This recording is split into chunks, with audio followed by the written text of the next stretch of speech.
नमस्कार, मैं हूं सुधीर दीक्षित और आप देख रहे हैं न्यूज 18 मध्य प्रदेश छत्तीसगढ़। मध्य प्रदेश कांग्रेस के युवा नेता, मध्य प्रदेश की कांग्रेस सरकार में मंत्री और कार्यकारी अध्यक्ष जीतू पटवारी हमारे साथ हैं। उनसे बात करते हैं। हाल ही में भारत यात्रा से लौटे हैं। जीतू जी, बहुत बहुत स्वागत है आपका। जी नमस्कार। न्यूज 18 के सभी दर्शकों को भी खूब ढेर सारी शुभकामनाओं के साथ नमस्कार। जम्मू कश्मीर में भारत यात्रा से लौटे हैं, कैसी रही यात्रा? अद्भुत समर्थन। कन्याकुमारी से जब हम चालू हुए तो इतना गदगद था मन कि अरे बाप रे, इतने लोगों में इतनी आत्मीयता है। पर जैसे जैसे यात्रा आगे बढ़ी, वहाँ से हम कर्नाटक आए, कर्नाटक से तेलंगाना आए, महाराष्ट्र आए, केरल में भी थे हम मध्य प्रदेश आए, राजस्थान गए, दिल्ली गए, हरियाणा गए, पंजाब में और ख़ासकर जम्मू कश्मीर में, जहां हम ये कहते हैं कि जम्मू कश्मीर के, खासकर कश्मीर के लोग भारत को उतने सम्मान की निगाह से नहीं देखते। कितना जज्बा है देश के प्रति उन लोगों का। वो हिंदू हो, मुसलमान हो, सिख भी रहते हैं वहाँ, कोई कम्युनिटी हो, दलित भी रहते हैं, हमारे ST SC वर्ग के लोग भी, सब में देश के प्रति कितनी बड़ी आत्मा है। मैंने जब श्रीनगर के लाल चौक से ये बात कही कि यहाँ का नागरिक देश को अपनी आत्मा मानता है, दिल्ली को भी अपनी मानता है, मध्य प्रदेश को भी अपनी मानता है, तो बिल्कुल सच था। सब एक दूसरे से प्रेम करते हैं। टीवी चैनल, मीडिया और इसके अलावा सरकार, इसके जो भारतीय जनता पार्टी के अलग अलग संगठन, सोशल मीडिया, इनकी जो नफरत की बात जहाँ जहाँ भी आई, यात्रा ने उसको डिनाई किया। यात्रा सफल हुई, अद्भुत सफल हुई।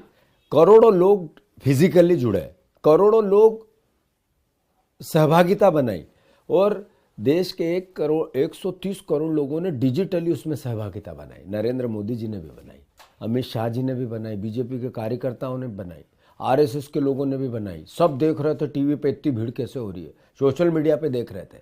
मतलब यात्रा से सब जुड़े। आत्मसात उसके विचारों को किन्ने किया, जब मैं समझता हूँ ये समय बताएगा। 9 राज्यों में इस साल चुनाव होने वाले हैं। MP, छत्तीसगढ़, राजस्थान जैसे बड़े राज्य भी वहां पर हैं। भारत जोड़ो यात्रा की आप बात करते हैं, लोग जुड़े। चुनाव क्या कहेंगे? चुनाव में आपको लगता है इसका असर देखने मिलेगा? लोग, अगर भीड़ जुटी है तो क्या भीड़ वोटों में तब्दील हो पाएगी? नहीं, मैं न्यूज़ 18 के इस पवित्र मन से ये कहना चाहता हूँ कि इस यात्रा का उद्देश्य चुनाव नहीं था। अगर चुनाव होता तो हम गुजरात चुनाव में यात्रा करते, अगर चुनाव होता तो इसी यात्रा को हम चुनाव के दौरान हिमाचल ले जाते। हमारा उद्देश्य जीतना और हारना नहीं, देश बनाना है। कांग्रेस पार्टी ऐसी पार्टी जिसने देश की आज़ादी में शहादत दी, यही विचार है जिसने देश की उन्नति में शहादत दी, यही विचार है देश के निर्माण में अपने जान न्यौछावर करने में कभी पीछे नहीं हटता है। तो एक पक्ष है चुनाव, जिस और यात्रा से उसका लाभ और हानि। मैं मानता हूँ ये राहुल जी क्लियर कट कई बार कह चुके हैं कि मेरा उद्देश्य ये नहीं है। भारत जोड़ो यात्रा में आप लगातार राहुल गांधी के साथ रहे। बिल्कुल। क्या बात होती थी, किस तरीके से आप लोग बात करते थे कि हमें किस दिशा में आगे बढ़ना है? राहुल जी को जब हम ये कहते थे कि सर पॉलिटिक्स तो पॉलिटिक्स है, जब हम उनसे बात करते थे कि अल्टीमेटली हम राजनीतिक दल है, हमारा जीतना महत्वपूर्ण है, तो राहुल जी कहते थे जीतू, जीत और हार में सत्ता के बीच में पैदा हुआ हूँ। जब मेरा जन्म हुआ मेरे घर में प्रधानमंत्री थे। मेरी पूरी ज़िंदगी, जब मैं युवा अवस्था में आया तब भी हम सत्ता के आसपास थे। तो सत्ता होती किस लिए है? सत्ता होती है लोगों के निर्माण, देश के निर्माण के लिए, लोगों की आकांक्षाओं और अपेक्षाओं पे खरा उतरने के लिए। पर हम विपक्ष में भी देश सेवा करते हैं, अपना रोल प्ले करें। लोग क्या कहेंगे, परिस्थितियाँ क्या कहेंगी, ये बदलती रहती है। तो एक धारणा उनकी राजनीतिक और चुनाव और सत्ता को लेकर थी, जिसमें बिल्कुल भी हवस नहीं थी कि हाँ मुझे चाहिए। उनमें ध्येय था, एक धारणा थी कि देश बने। अल्टीमेटली दुखी होते थे बहुत से मुद्दों पे कि देश के ऐसे हालात हैं। उनको इस बात से परेशानी है कि एक आदमी गरीब है, खाने को पहनने को, आपने देखा टी-शर्ट को लेकर उनकी बहुत बातें हुई। टी-शर्ट को लेकर उन्होंने बयान नहीं दिया कभी। तो टी-शर्ट को लेकर उनकी धारणा ये थी। आपको लगता है टी-शर्ट कोई मुद्दा था? नहीं, मुद्दा विपक्ष का था या उनके विरोधियों का था, या उस यात्रा से जो नफरत करता था या उनसे था, या जिनके खिलाफ, नफरत के खिलाफ वो खड़े हुए हैं, उनका मुद्दा था। पर राहुल जी ने जब भावना बताई कि जीतू, लोग इस देश में 30%, 40% लोगों के पास एक ही कपड़ा है भाई, वो 2 कपड़े नहीं पहन सकते। इसी देश में जहां हम कहते हैं हमारी तीसरी और चौथी और 5वीं अर्थव्यवस्था है, उसमें 30% लोग अंदर शर्ट पहनते हैं तो अंडर गारमेंट्स नहीं पहन सकते, और अंडर गारमेंट्स पहनते हैं तो स्वेटर नहीं पहन सकते। तो हम उनको भी तो आत्म प्रतीक रखें। तो उन्होंने उन गरीब किसानों के लिए, गरीब मजदूरों के लिए, गरीब उस वर्ग के लिए एक सांकेतिक एक तपस्या की। मैं समझता हूँ इसका आदर सबको करना चाहिए। राहुल गांधी ने तपस्या की बात की थी। हाँ, 100% की थी। उन्होंने कहा था कि मुझे इस राजनीतिक लाभ 4000 किलोमीटर भैया चलना कोई साधारण भावना नहीं है। रोज़ 4 बजे उठना और 6 बजे चालू हो जाना, लगातार दिन भर चलना, दिन भर लोगों से मिलना, फिर लोगों से मिलते हुए रात को जब हम भारत यात्री थे उनसे चर्चा करना, फिर वापस 10 बजे सो जाना और 4 बजे उठ जाना, रोज़ एक जैसी प्रक्रिया। मतलब इसको आप और हम क्या माने मुझे नहीं पता, पर यह तब तो था। एक अच्छे इंसान की जो एक स्वरूप होता है, एक संदेश देने की कोशिश की। हाँ, हर व्यक्ति जो कर्म करता है वो तपस्या करता है। बिल्कुल पूरी भारत यात्रा के बिल्कुल दौरान। सही। आप मीडिया से जुड़े हुए हैं। आज एक जर्नलिस्ट किन परिस्थितियों में अपना काम करता है, उसकी तनख्वाहें क्या है, उसका परिवार कैसे पलता है, और फिर भी वो जर्नलिज्म को जिंदा रखता है। इसका मतलब ये भी एक अपनी तपस्या, उसकी वैल्यूज़ है। ऐसे हर वर्ग में, वो चाहे किसान हो, मजदूर हो, किसी भी सेना में काम करता हो, हमारा जवान हो, ये तपस्या ही तो है। पर उस तपस्या का सम्मान होना चाहिए। वो सम्मान नहीं हो रहा है। इसके खिलाफ, उसके विरोध में, उस विरोध का ये भारत जोड़ो यात्रा थी। यात्रा के दौरान राहुल गांधी ने बहुत सारी चीजें की। एक मैच्योरिटी का लेवल दिखा। आप तपस्या की बात करते हैं तो एक शेर याद आता है कि लोगों ने मेरी बुलंदी देखी है, मेरे पैरों के छाले नहीं देखे। कितनी मैच्योरिटी राहुल गांधी में, कितना फर्क आप देखते हैं कि यात्रा से पहले और यात्रा के बाद में? नहीं, बात यह है कि मैं 2007 से उनके संपर्क में आया हूँ। मेरी कई बार उनसे चर्चा हुई, कई बार मिलने का अवसर मुझे सौभाग्य से मिला। आज आप देखो कि राहुल जी को लेकर जो भारतीय जनता पार्टी किस तरह की बातें कर, अनसीरियस लीडर है। ये तो चम्मच लेके पैदा हुए। सोनिया गांधी जी के और राजीव जी के परिवार में नहीं होते तो क्या होते? इनसे योग्य भी लोग हैं। नरेंद्र मोदी जी ने संसद में भी कही ये बात। तो ऐसे सवाल, ऐसे जवाब जिनकी कोई वैल्यूज़ नहीं थी, वो लोगों ने देखा कि राहुल गांधी का वो दृष्टिकोण या वो व्यक्तित्व नहीं है, ये व्यक्तित्व दूसरा है। ये तो जरूर हुआ है। इसको नज़रअंदाज नहीं किया जा सकता। ये तो वही राष्ट्रीय राजनीति की हमने अब तक बात की। राज्य की राजनीति में लौटे, जीतू पटवारी अपने आप को किस भूमिका में देखते हैं? एक राष्ट्रीय नेता के तौर पर भी जीतू पटवारी मौजूदगी दर्ज करा रहे हैं। चूंकि मेरे व्यक्तिगत स्वरूप को या भाव को मैं कभी प्रकट नहीं करता, मेरा सोच और विचार से इसको मैं थोड़ा मेल नहीं पाता हूँ। पर पार्टी ने मुझे हमेशा से 2007 का जैसे बोला, मैं प्रदेश अध्यक्ष बना था जब प्रदेश की पॉलिटिक्स में ही था। मतलब लगभग 14 साल 15 साल नहीं 18 साल से ज़्यादा हो गए। तो मैं मानता हूँ कि 3 चुनाव हुए, मुझे मुख्य भूमिका में पार्टी ने रखा, मुझे टिकट दिए, मुझे पदों पे रखा। अभी कार्यकारी अध्यक्ष, उससे पहले सेक्रेटरी था, उससे पहले यूथ कांग्रेस का अध्यक्ष था, उससे पहले राहुल जी के जितने भी आयोजन होते हैं पार्टी के होते हैं, मैं हमेशा मुझे काम दिया जाता है। तो मैं मानता हूं कि जो काम मिल रहा है उसको अच्छे से हम करेंगे। और भूमिका का जहाँ तक प्रश्न है, मैं कांग्रेस का आइडियोलॉजिकल एक अच्छा सिपाही हूँ। अपने आप को अच्छा इंसान बना के पार्टी की सेवा करता रहूँ, प्रदेश की सेवा करता हूँ, इस भूमिका में देखता हूँ। कांग्रेस संगठन की अगर हम बात करते तो राजस्थान के अधिवेशन में एक बात कही गई थी, एक व्यक्ति एक पद की बात की गई थी। हाँ बिल्कुल, जैसे हुआ था। कई लोगों ने 2 पद पे थे छोड़े। कमलनाथ जी के पास 2 पद थे, एक वो नेता प्रतिपक्ष थे, एक प्रदेश अध्यक्ष, उन्होंने नेता प्रतिपक्ष छोड़ा। मेरे पास 2 पद था, मैं मीडिया का चेयरमैन था और इधर कार्यकारी अध्यक्ष था, मैंने छोड़ा। ऐसे कई लोग थे। तो बिल्कुल नीतिगत बात है, एक व्यक्ति एक पद होना चाहिए, पार्टी की लाइन है, हमने आत्मसात किया। मल्लिकार्जुन खड़गे राष्ट्रीय अध्यक्ष हैं, हाँ, 2 पदों पर है।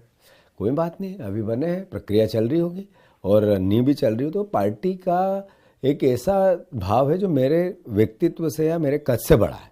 वो निर्णय, उस पर बात करना मेरा अधिकार क्षेत्र में नहीं आता है। वो देश की राजनीति की बात है, उस लायक जब बात आएगी तब होगा। अभी कार्यकारिणी बनी थी कांग्रेस की, तो बताया यह जा रहा है कि उसमें ज़्यादातर बुजुर्गों को जगह दी गई है। विपक्ष आरोप लगाता है कि कांग्रेस युवाओं को आगे नहीं लाना चाहती।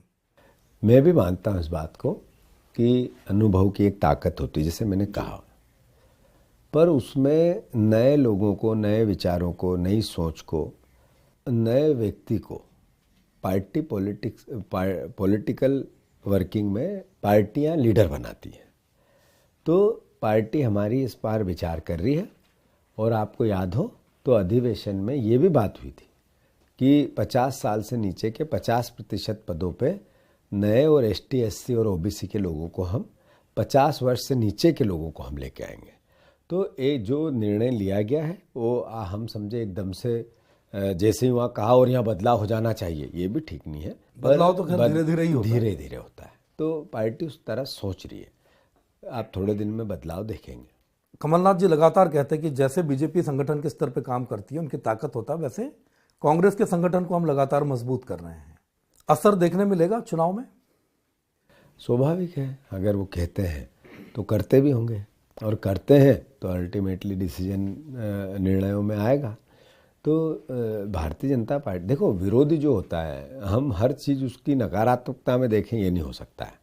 हम उसकी ताकत का आकलन करें, उसकी अच्छाइयों का आकलन करें, उसके अनुसार अपने आप को ढालें, अपनी ताकत को बढ़ाएं और फिर युद्ध करें। तो संगठन के पार्ट पे कांग्रेस पार्टी को मजबूत करने की अगर बात हो रही है तो इसको पॉजिटिविटी से लेना चाहिए। मैं भी कमलनाथ जी की बात को एक तरह से स्वीकार्योक्ति देता हूँ। लगता है आपको मध्य प्रदेश में कांग्रेस सत्ता में वापसी करेगी? क्यों नहीं करेगी? मैं ये पूछता हूँ कि ये विचार ही क्यों आता है कि बीजेपी वापस सत्ता मिलनी चाहिए, शिवराज जी को फिर मुख्यमंत्री बनाना चाहिए। 15 महीने में, जैसे आपने कमलनाथ जी की उम्र की बात की, पर 15 महीने के उनके निर्णयों को, कांग्रेस के निर्णयों को तो हम आत्मसात करें। कैसे हुए थे? एक विजनरी जो माफियाओं के खिलाफ थे, जो किसानों के हित में थे, जो युवाओं को लेके बातें थी, जो विश्वास और भरोसा देश भर के उद्योगपतियों को, आर्थिक संपन्न लोगों को, दुनिया भर के लोग मध्य प्रदेश की ओर देखने लगे थे। 100% जीतेंगे और 150 सीट से ऊपर जीतेंगे। बीजेपी विकास यात्रा निकाल रही है, लगातार अपने किए कामों को लेकर जनता के बीच पहुंचेगी। कांग्रेस प्लान कर रही है कि हम भी जो काम नहीं हुए, जो वादे नहीं पूरे हुए, उनको लेकर जनता के बीच पहुंचे। हम हाथ से हाथ जोड़ो कार्यक्रम चल रहा है। हाथ से हाथ जोड़ो में भारतीय जनता पार्टी के कुकर्मों की चर्चा, हाथ से हाथ जोड़ो में देश में भाईचारा, प्रेम, प्यार, मोहब्बत बढ़े, इसकी भावना, हाथ जोड़ो में कांग्रेस की आइडियोलॉजी, विजन और आगे की दुनिया के सरोकार में अपना योगदान, ये सब बातें भी हैं। तो देश की जनता समझ रही, देख रही है, सुन रही है, प्रदेश की जनता समझ सुन रही है, इनको सबक सिखाएगी।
संगठन की हम बात करते हैं, हाल ही में जहां से आप आते हैं, इंदौर जिले से, राऊ से आप आते हैं, जिलाध्यक्षों को लेकर बात होती, एक निर्णय होता है, फिर निर्णय बदल दिया जाता है।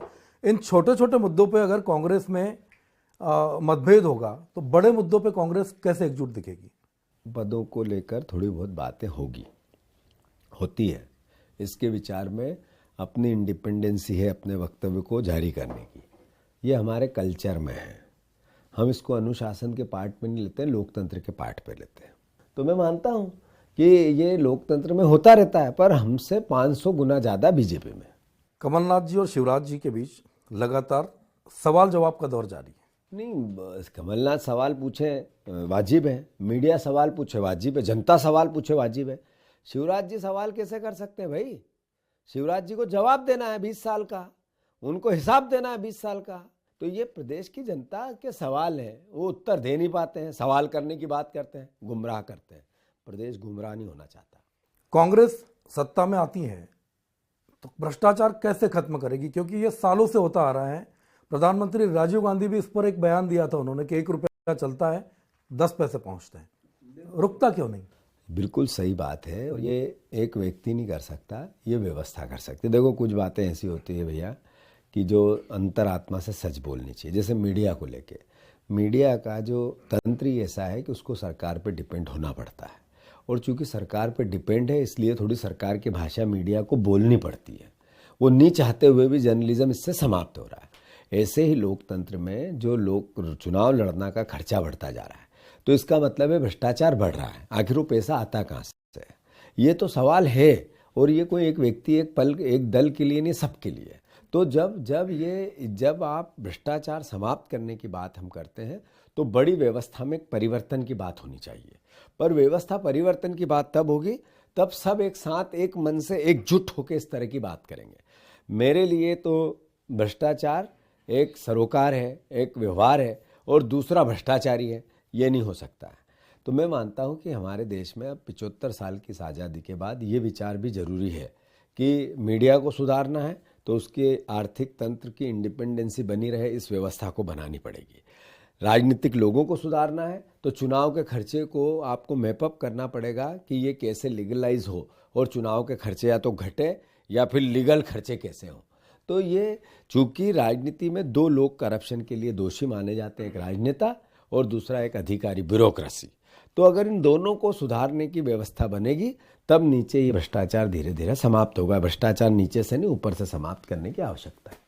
एक रिसर्च है, एडीआर की भी रिपोर्ट कई बार आती है कि बहुत सारे नेता जिन पर कई तरह के आरोप लगते, कई तरह के केस दर्ज होते हैं, उनको पार्टियां टिकट देने में आगे बढ़ती है क्योंकि उनको बाहुबल, धन बल सब मिल जाता है, साथ में उनके जीतने की संभावना बढ़ जाती है, इसलिए राजनीतिक दल उनको करते हैं, और कई बार साफ सुथरे उम्मीदवार है वो चुनाव नहीं जीत पाते।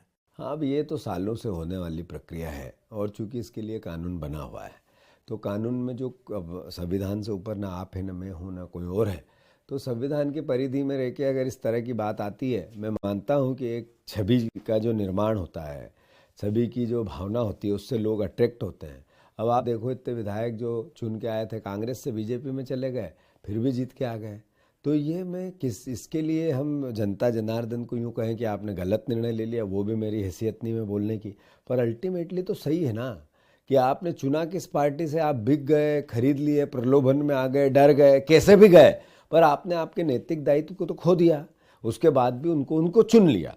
तो जैसे मैं एक अकेला मुझे कहूँ कि मैं एथिकली ठीक हूँ, मैं ईमानदार हूँ और मुझे जनता ने मेरी, मैं समझता हूँ ये एक स्वार्थ हो जाएगा।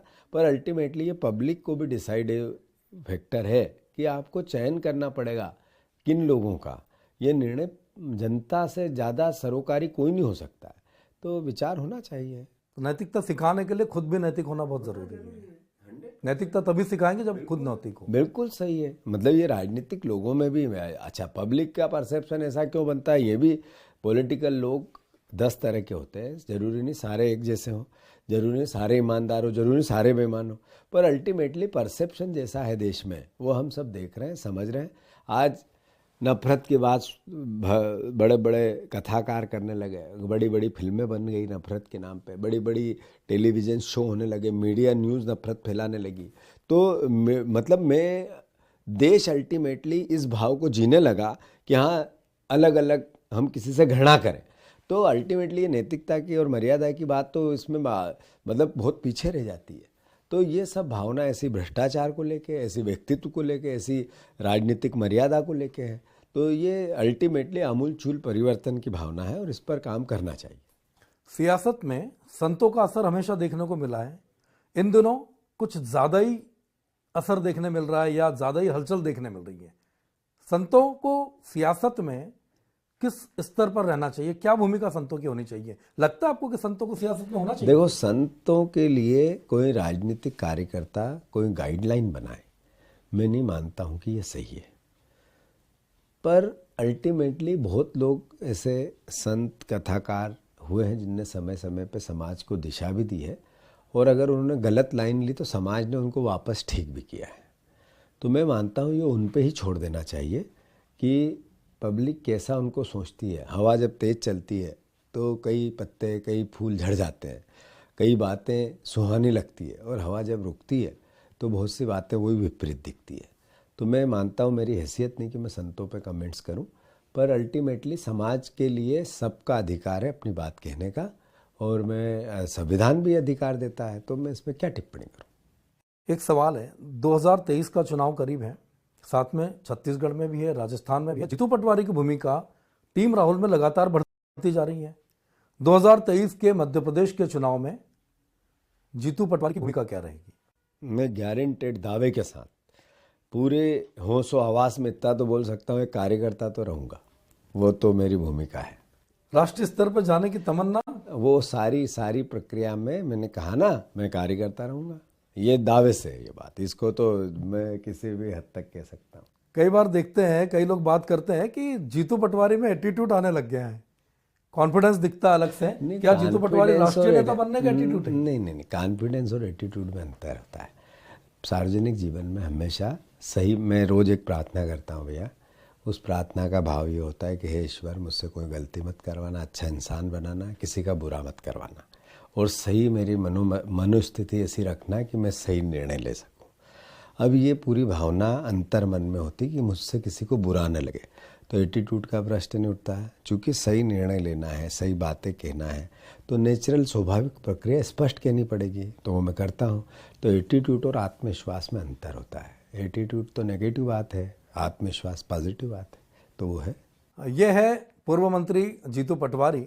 एटीट्यूड और कॉन्फिडेंस दोनों का अंतर बताते हैं, और जम्मू कश्मीर में कड़ाके की सर्दी के बाद मध्य प्रदेश में सियासी गर्मी का सामना कर रहे हैं। साथ ही ये पूरा विश्वास जता रहे हैं कि अगली बार जब चुनाव होगा तो हम सत्ता में आएंगे और बहुत सारी ऐसी चीजें करेंगे जो जनता के भी भले के लिए होगी। जीतू भाई, बहुत बहुत धन्यवाद। धन्यवाद। आपको, न्यूज़ 81 की टीम को और सारे दर्शकों को धन्यवाद।